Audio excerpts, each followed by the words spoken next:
Welcome to the Trailer Park Podcast, where we go full throttle on faith, freedom, and cash flow. We dive in and have the real, unfiltered conversations with industry professionals about buying deals and creating lasting passive income. Bryce Robertson, welcome to the Trailer Park Podcast. About 5 or 6 years ago, Bryce and I bumped into each other at a Frank and Dave MHU, that what a lot of my broker buddies jokingly call like the prophets of the newbies in the industry. And, but him and I did like the whole park tour thing and had a lot of fun and just kind of networking. And so we've stayed in touch here and there over the last several years. And so, yeah, we share a lot of similarities on how we started and then kind of our outlook on cash flow. So yeah, welcome, man. Thank you. Thank you.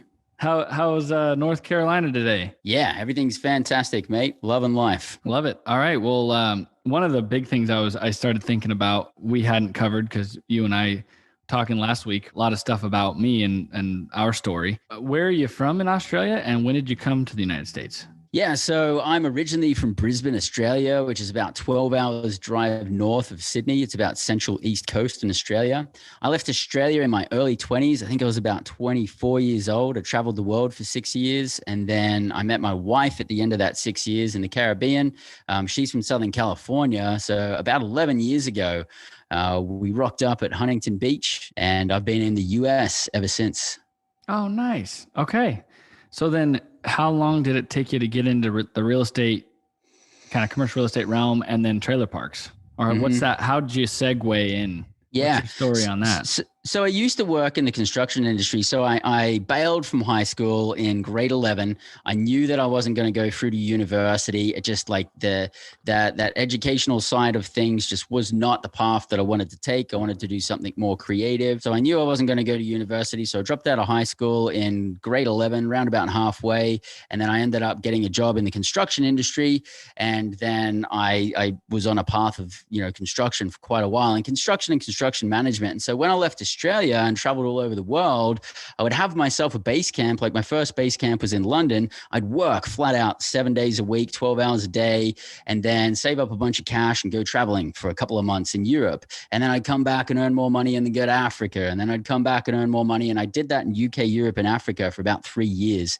And then I went over to Canada, and shift of environment. I lived in the mountains in a little ski village, and I started my own little business down the coal mines there. And I just worked my butt off there and saved up a whole bunch of cash, and then took a 18-month surf and scuba diving trip down in Central and South America. And at the tail end of that, that's when I met my wife. We were on a scuba diving island called Roatan, just off the coast of Honduras. We lived there for about 6 months together, and we came back to the States. When we came back to the States, my wife and I decided that we wanted to recreate this amazing lifestyle of being able to be free and travel and do all these amazing things. But this time, our money doesn't run out, because back then my money used to run out. I used to have to go back to base camp to make more money. And so we explored all the different possibilities. About 11 years ago, we started exploring the possibilities of how we can do that. And so we looked in the three main ways: the stock market, owning a business, and real estate. And we explored all possibilities. In the beginning, I did a little bit of everything. I even got involved in multi-level marketing. I had my own little construction business on the side, getting involved in real estate, the stock market, and all of this. And I was burnt out, and I was spinning plates, and I was having mediocre success. So then my wife and I knew that our path was going to be in real estate. So we looked at all the different ways that you can make money in real estate. We looked at all the profit and losses and balance sheets and everything, and deal flow. And then mobile home parks really stood out for us. And so once I decided on mobile home parks, it's just been game over since then. That's interesting that they stood out for you guys as well. What was there any book or, thing that specifically that you remember that kind of caused you to move in the direction of residential and then mobile home park industry? Yeah. So the first thing on the mobile home parks is actually my mother-in-law at the time was living in a mobile home park quite a fancy one in Southern California. And I said, you own your house? And she's like, yeah, I own my house, but we have to pay lot rent. And I'm like, well, what's that? And they're like, well, we have to pay the park to have the home here. So we kind of pay a rent each month. I'm like, yeah, but you own everything, right? She's like, yeah, but we have to pay for the land.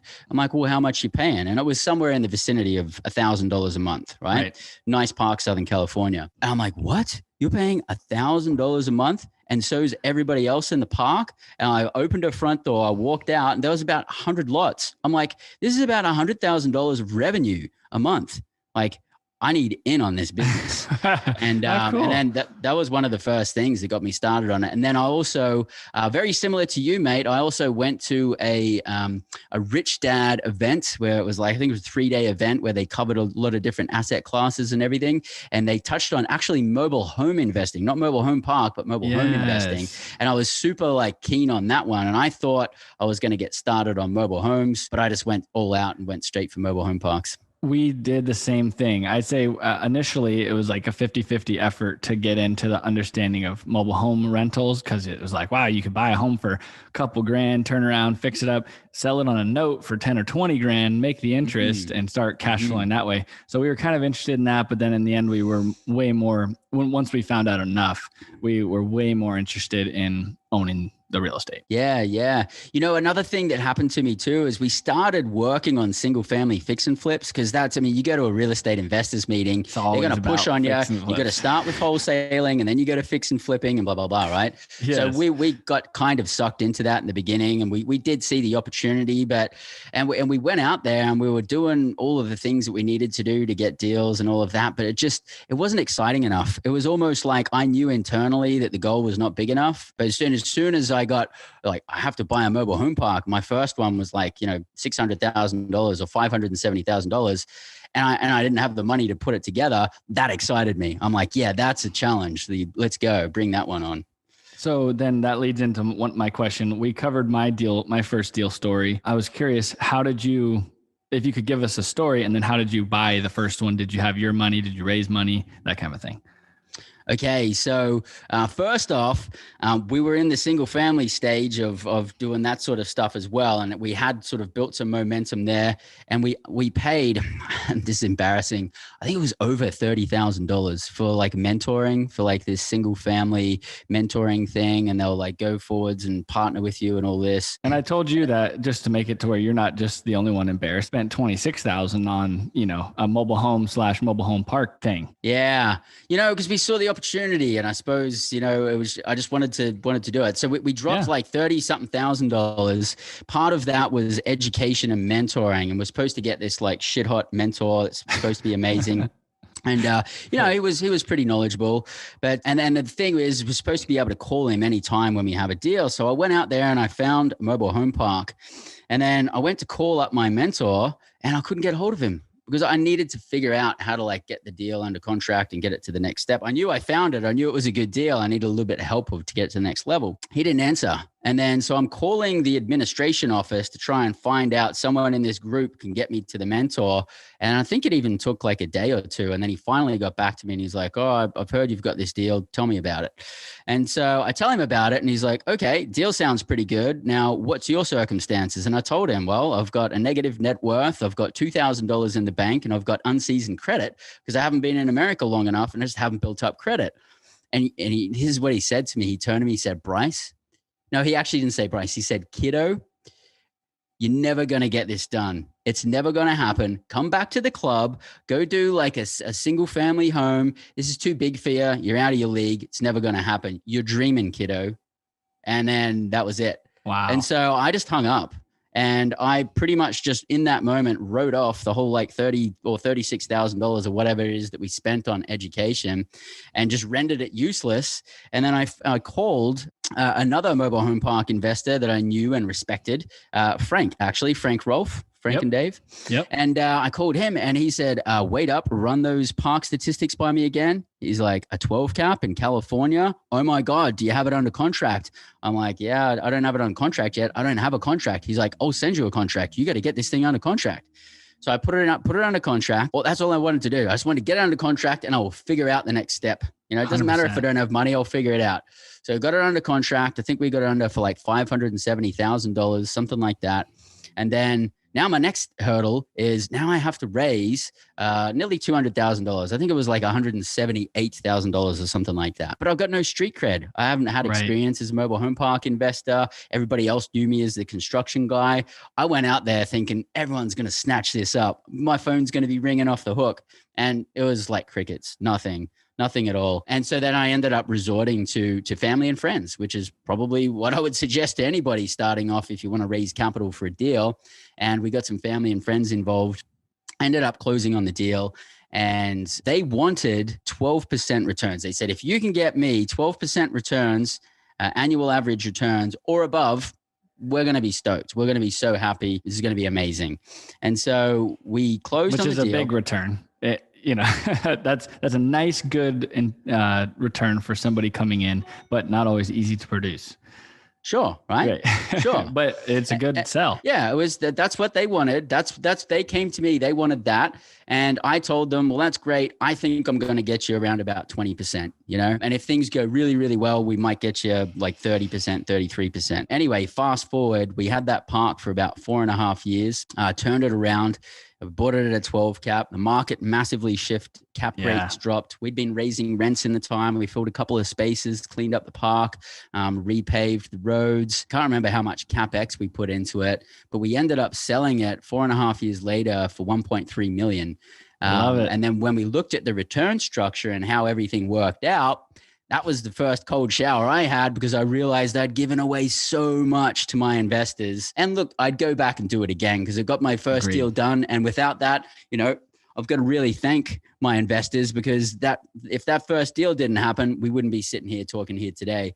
But I definitely realized that I'd structured it way too in favor of my investors. They ended up making about 57.6% annual returns for 4.5 years. So they were very happy. Phenomenal. They're stoked. And then probably led into way easier time raising money on future deals. Yeah.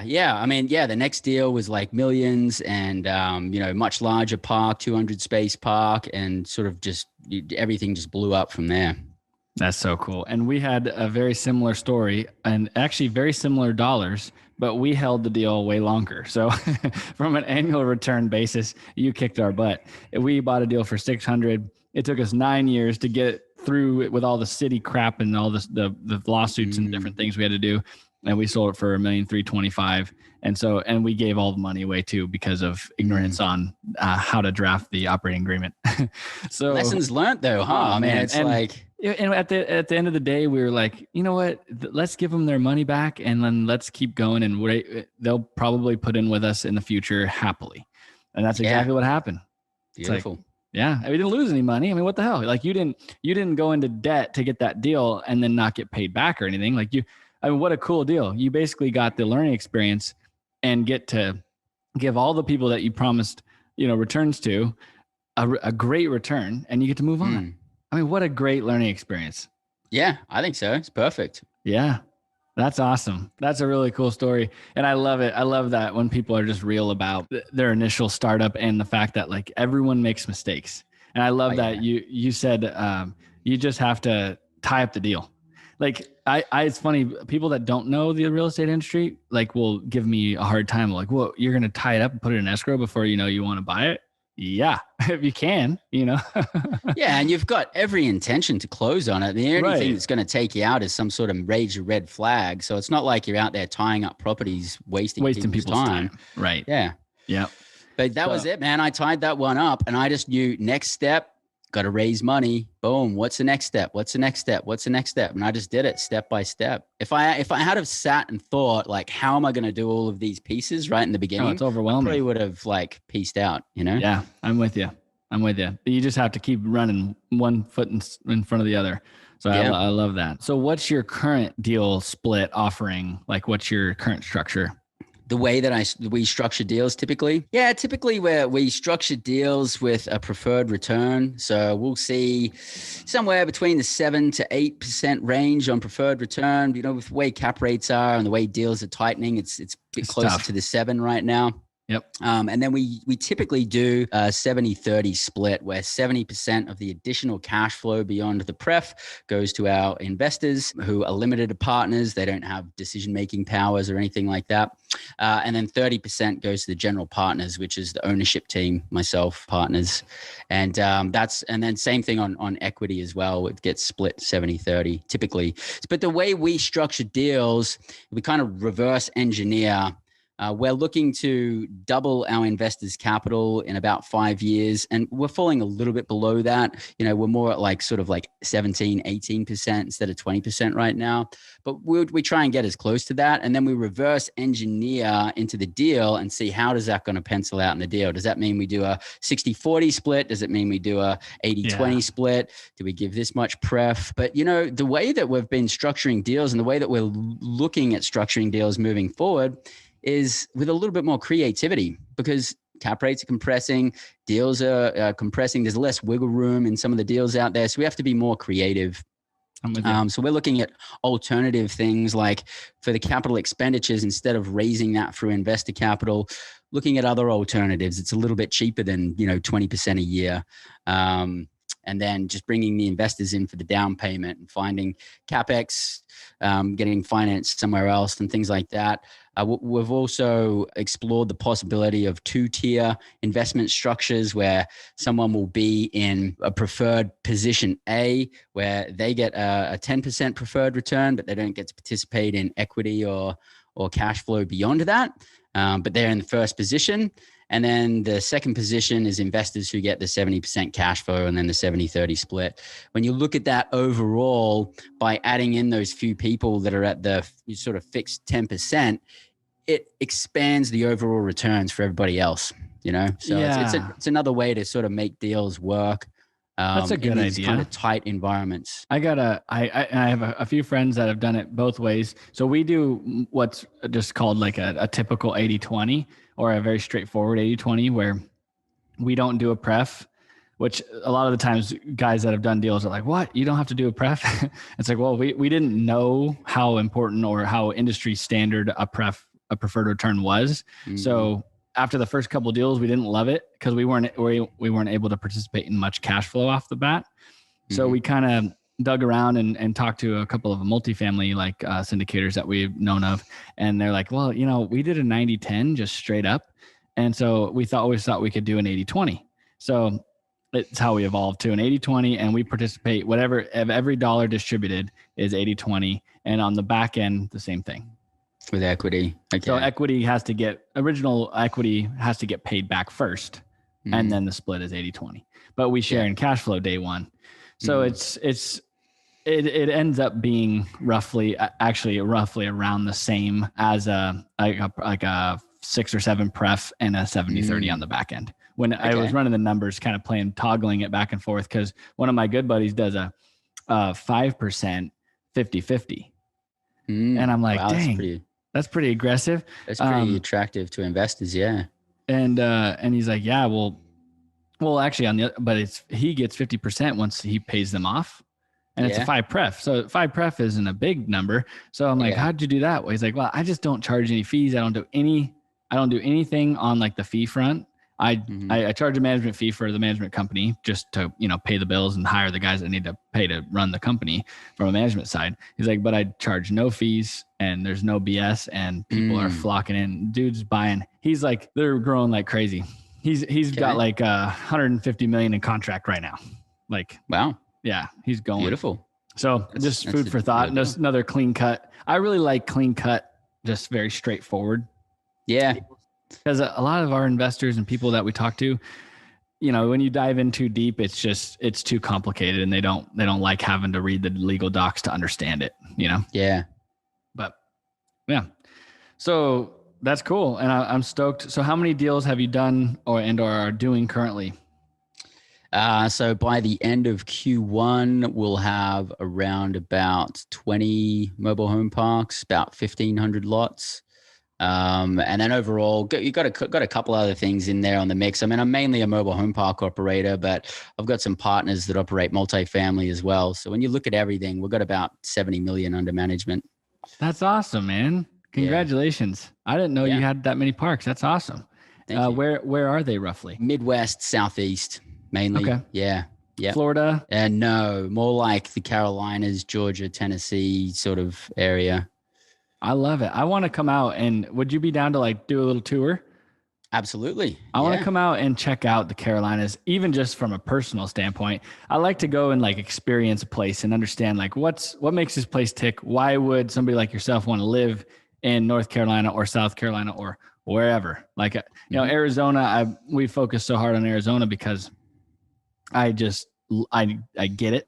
It's like you go there and there's some really cool places in Sedona and Flagstaff and the Verde Valley and Phoenix, Scottsdale. Tucson has some cool places.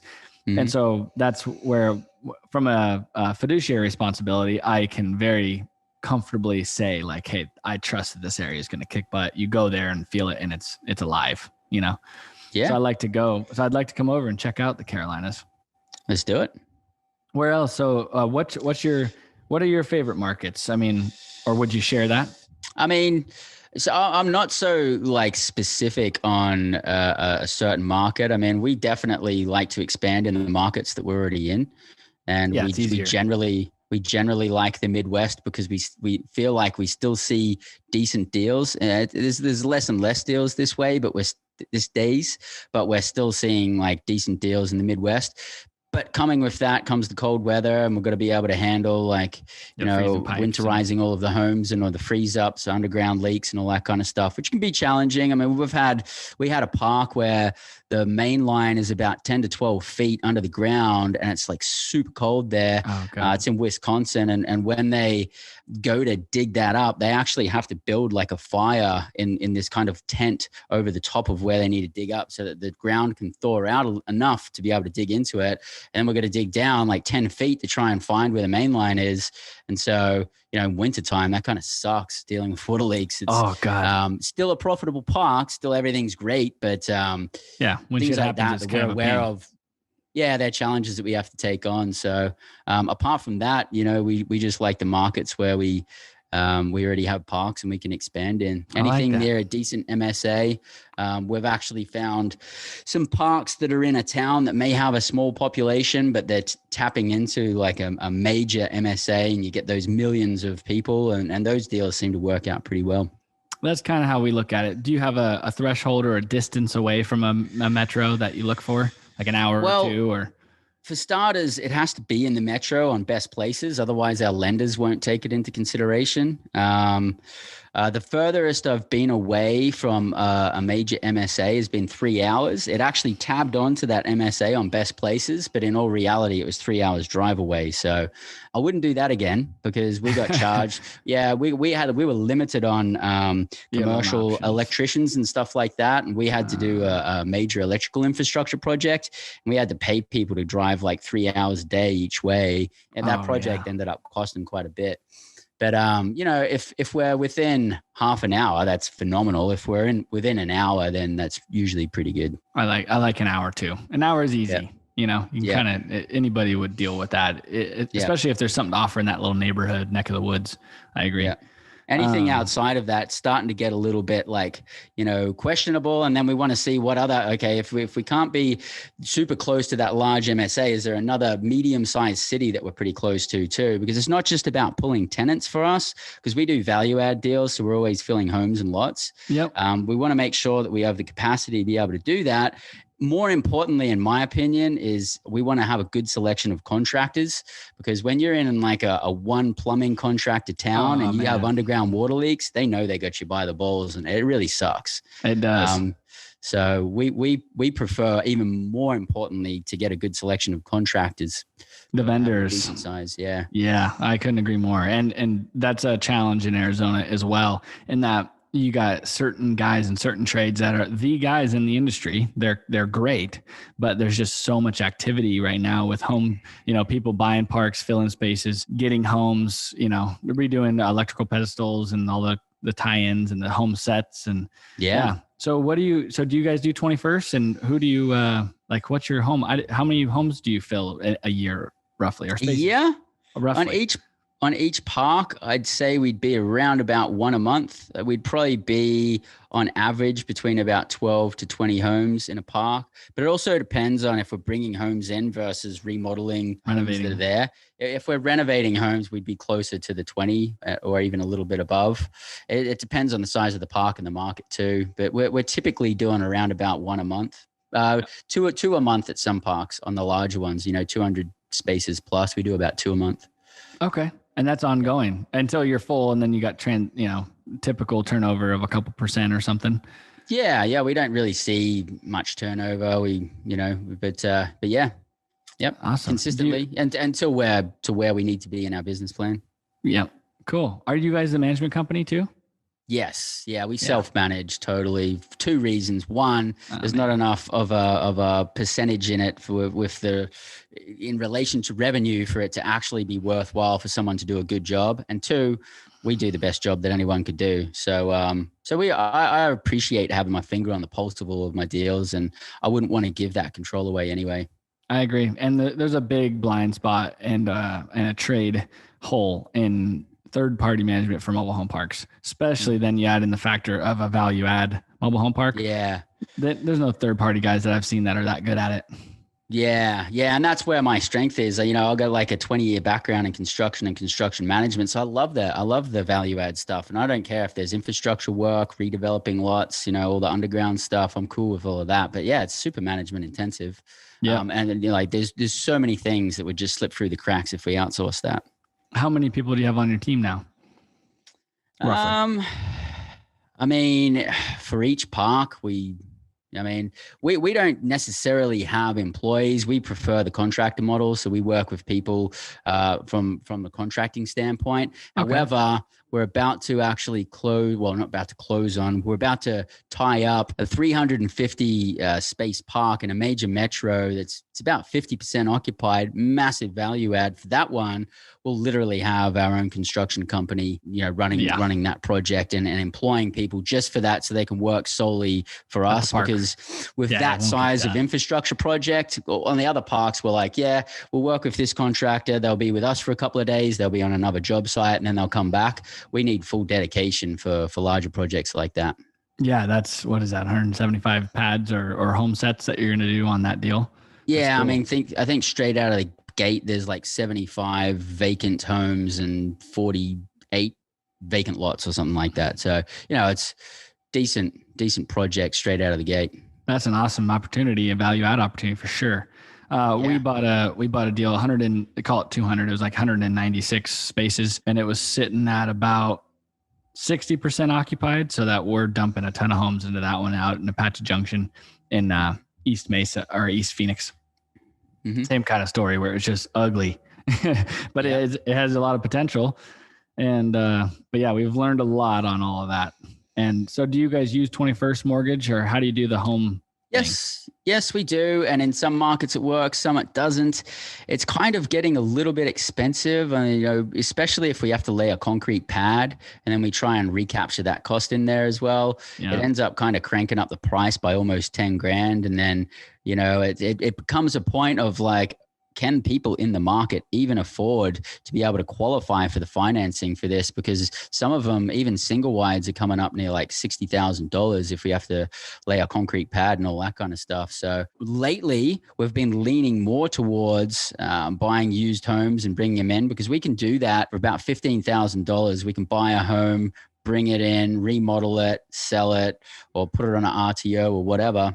Right. And that seems to be in a pretty decent price point. We have to fork out more cash. It doesn't cost us that much with the cash program. We're dropping about $2,500 a home as opposed to 15. And a lot of the times they're not buying the home, for $15,000 or $18,000 or whatever it is, all cash. They're going on an RTO and we're not really recouping that straight away. So we have to put out a bit more CapEx, but it just really depends on what market we're in. If we're in a market where we can find people that are qualified, then we can move a lot quicker on the cash program. So cash program's amazing. And there's other programs out there like, performance equity partners and whatnot as well. But each of them have their own set of challenges too. Sometimes the tenant defaults and then we have to pay for the whole home. And then we would rather have gone the $15,000 route. Right. So it's kind of like, we're kind of like we're for it, but then we're not also excited about it all the time because it only works in certain scenarios. I'm with you. That is one of the biggest friction points in our industry. I feel like is the home financing, getting it down, from 7 or 8%, which I just think is pretty. It really kills the payment. It hurts everything.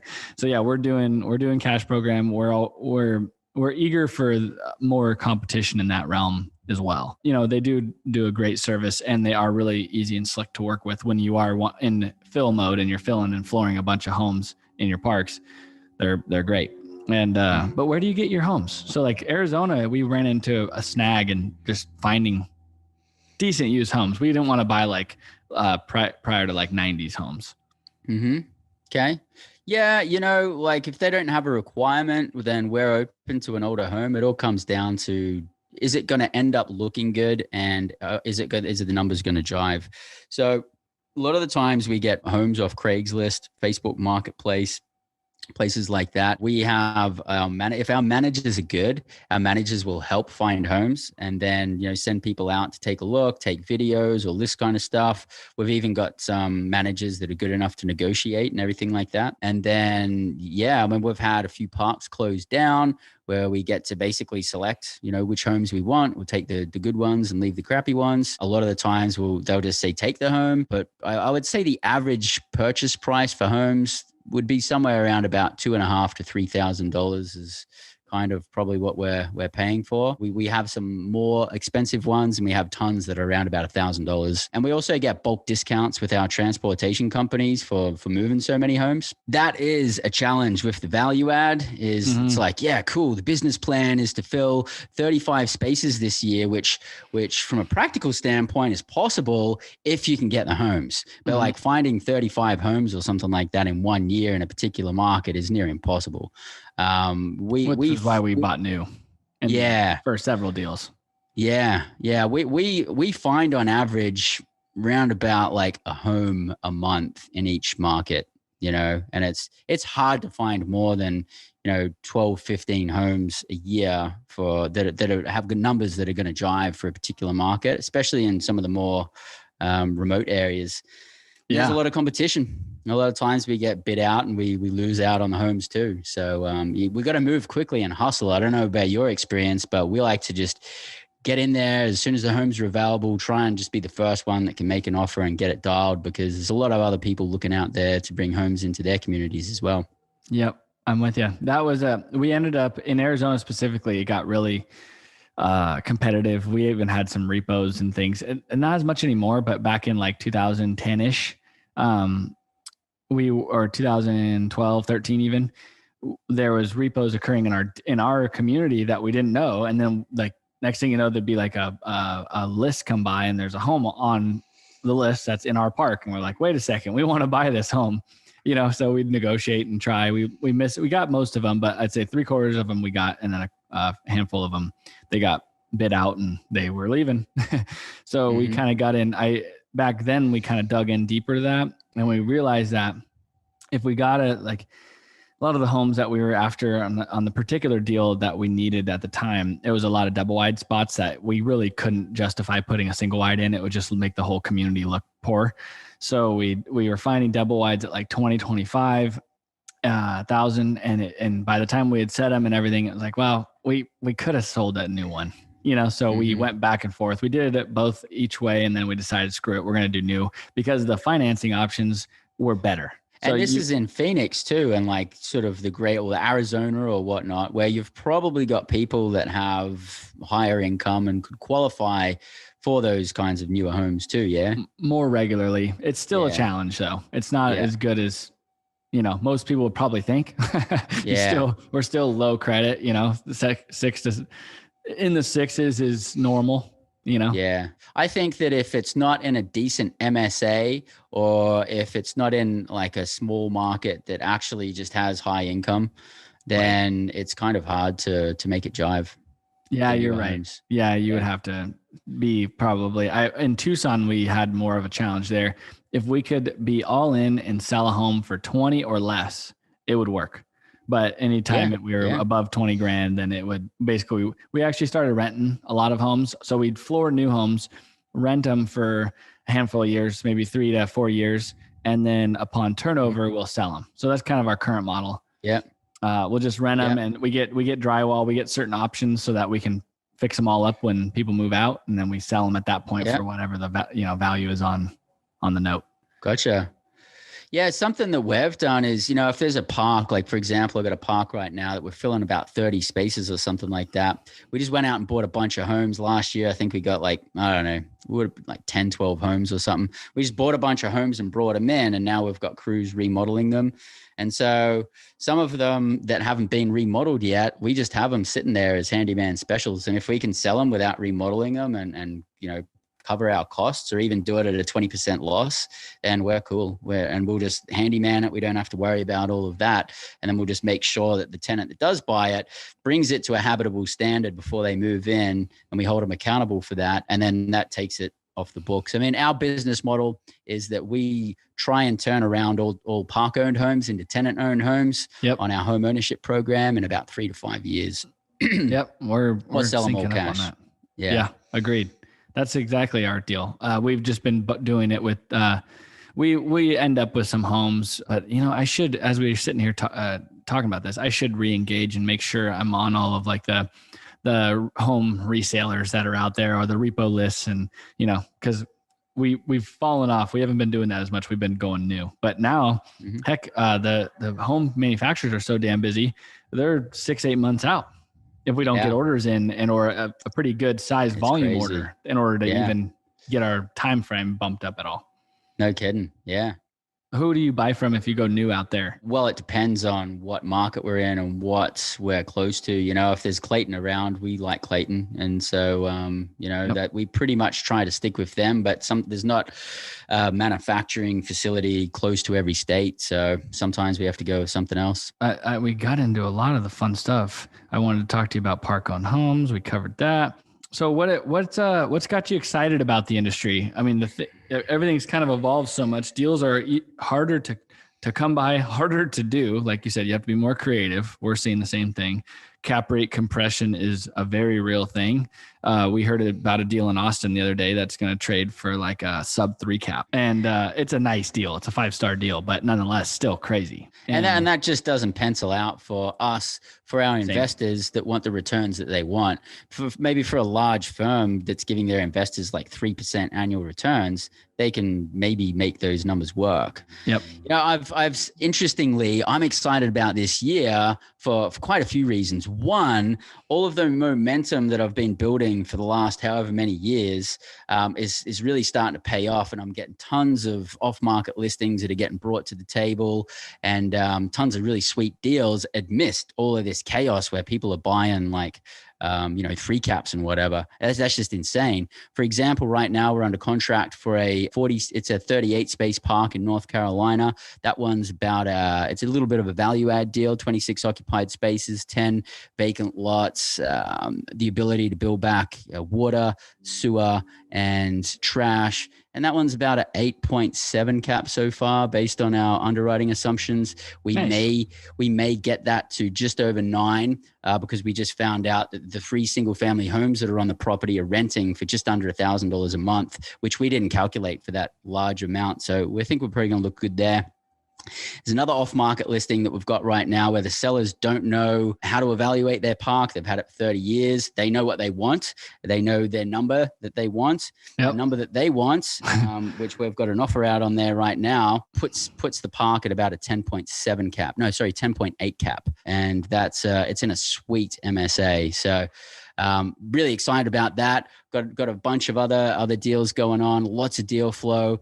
I'm excited about all of these opportunities coming together right now. I'm excited about the team that I've created and the people that I've surrounded myself with.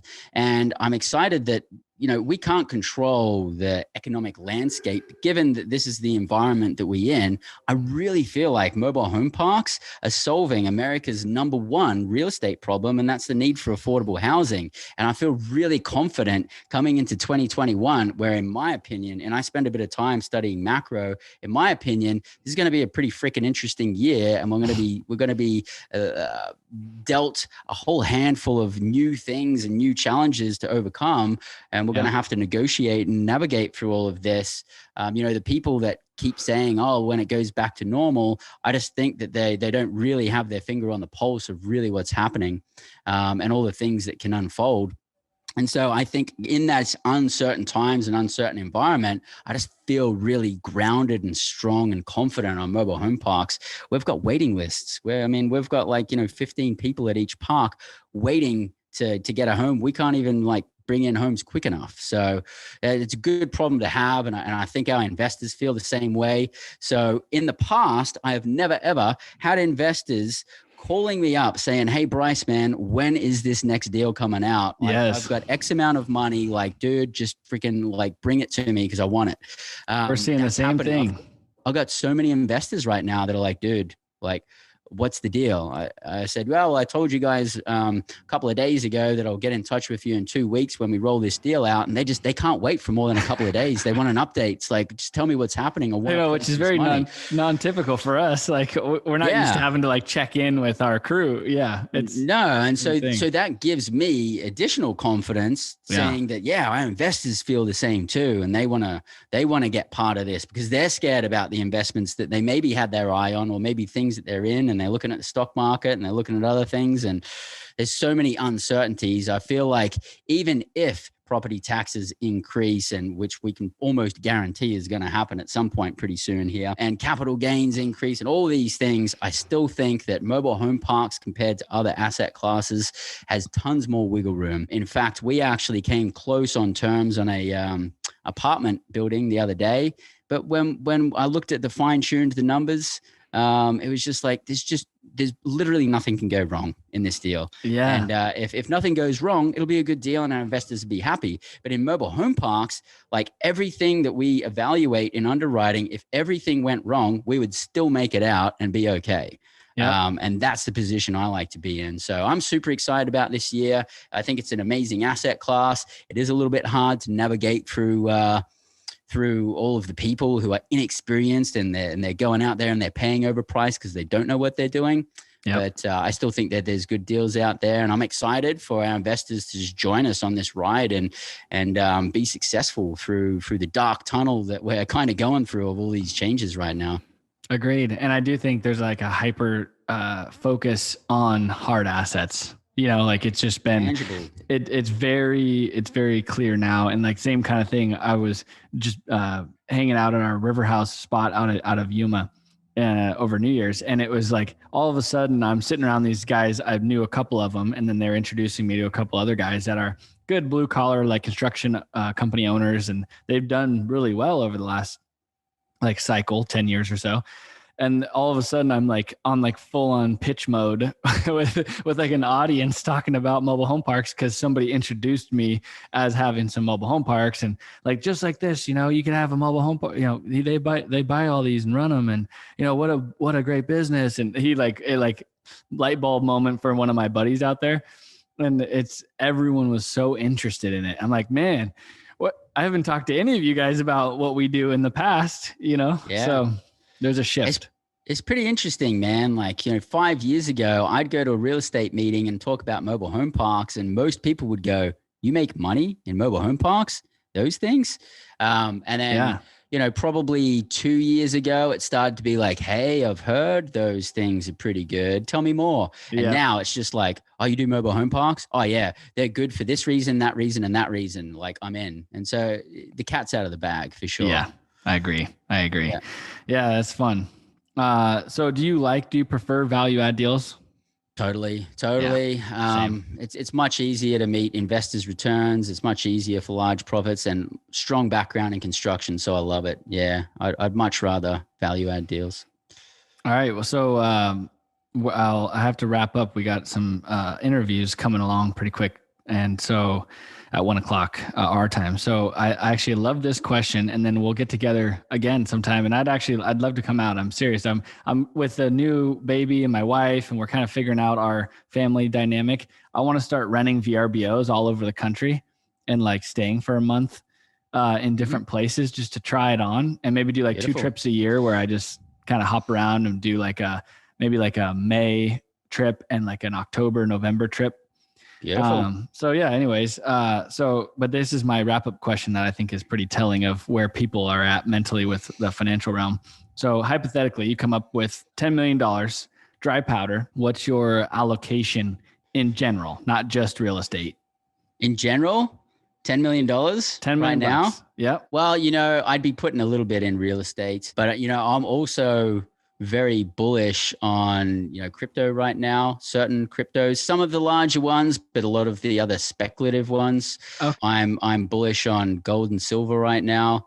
Yep. I'm also bullish on pre-IPO deals, not IPO deals, pre-IPO deals. So buying Like a private placements in a company at like 4 cents on the dollar. And then when it goes public, it's 40 cents on the dollar. We pretty much, 10X as soon as they go public, if not more. I think that there's some other interesting opportunities in the cannabis space right now, and a few other, and mining stocks as well. I think mining stocks is a good way to have a 3X leverage on the physical precious Gold. metals. Yep. So exactly how I'd allocate that, I'd probably go around about 10% on the speculative, 10% on speculative stuff, 10% on precious metals, and I'd probably go silly on the rest with real estate because it is a solid anchor. Yep. So 80% go into trailer parks. Yeah. Yeah. Yeah, I agree with you. I like that. Cool. Yeah. Funny to hear everyone's answer. I've been having a good time with that. But most people in our industry, or even on the supporting edges of like mortgage brokers or different stuff, they say the same kind of thing. Mm-hmm. So it's cool. But yeah, I had a broker tell me he'd buy a $40 million seniors deal with this 10 million. One deal. It's like one clean deal in Florida. I would buy like a $30 or $40 million deal, whatever I could buy, and just sip on the cash flow. And so, so it's hey, that's interesting, man. Like I have not done a mobile home park without investors yet. And that would be interesting. It would be interesting to place money in an investment and just like do it myself. That would be pretty sexy to have the cash flow of that if it was just me. I'm kind of on the same kind of deals that you're talking about, like the 40-50 space deals. I just had a conversation. I'm going to go over next week and have a tour and try to tie up a couple of deals that are like that, like 50-ish sites, give or take 5 or so. I've been trying to figure out, I still want to do that creative deal where, little down or like 50 grand or 150 grand down to where we could just buy it ourselves and just own it and kind of throw it in our operation just as us owning it. So we're kind of looking at that too. So, cause it'd be kind of fun just to have our own, and even if it's smaller, just kind of keep it as a little fun pet project. Yeah, absolutely. Absolutely. So, yeah. Well, Bryce, thank you again for your time. I really appreciate it, buddy. And we'll have to link up cause we're kind of in the, we're branching into some and networking into some of the SoCal, like techie, cool investment stuff. Interestingly enough, been introduced a lot of the time because of my dad's blindness.